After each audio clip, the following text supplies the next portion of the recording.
A sinister night falls on the debris. 10 days of "Hay alguien con vida aquí."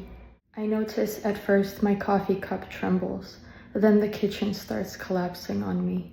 Who knows by what blessing I fall into the street. It is terribly silent and still afterwards. I get up to my knees, find my feet, and I run. Like a man at the edge of his life, I run towards a building I thought that would be there forever. By the time I reach Julio, all that is there, where his building had stood, a thin silhouette of ghostly white dust hangs in the air. "Help me," I whimper, into my knees. "Mami, papi, somebody, please. Is it helpless for me in this hopeless darkness, in this hell of concrete of 1,000 degrees? Mami, can you see my tears hot and heavy? Can you make out my heartbeat beneath the debris? I'm here, I'm scared, all alone in this darkness, in this thin air I breathe that comes warm back to me. There are no words I can gather to describe my nausea, my shock, nor my savage intent to tear through with my arms, with my hands, with my nails, this miserable, murderous block of cement.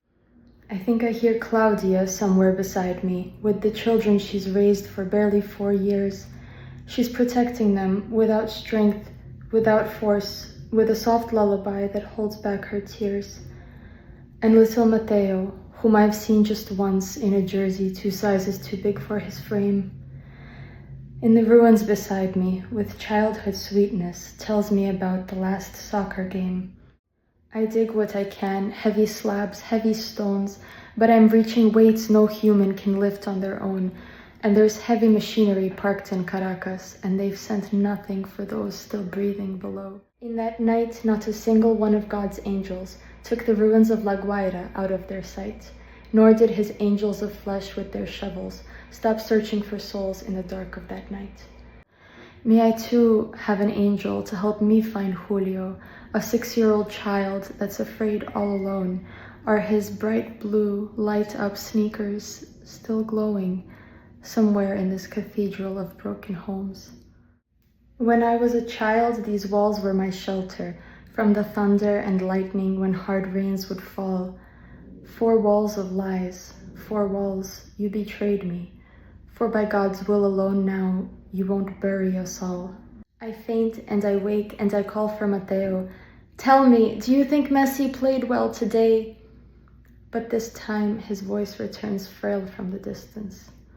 So I make the sign of the cross and I start to pray. Foreign rescue teams reach the building, but their orders and barricades keep me away to see if aquí hay alguien con vida. So I make the sign of the cross and I start to pray. To go to 8th grade, to do well in school, to wake up tomorrow and still have next year, to see Mommy's face, to play with my dad, to be in his arms, to just not die here. Then something crushes my foot. I grit my teeth. I grab the shirt on my chest, growing wetter and hotter, and from the depths of my lungs, I let out a scream, as helpless and wild as an animal slaughter. That was Julio's scream. I wouldn't confuse it, and the world goes black. I completely lose it. I faint and I wake. There's so little air here. "Help! There are people beneath the cement." God, please give him 1 drop more oxygen. God, please give her 1 drop more strength. Concrete, may I ask you one final kindness? Be once more the shelter you were all our lives. Don't trouble your beams. Keep your pillars still standing. Just a little while longer. Just give me some time.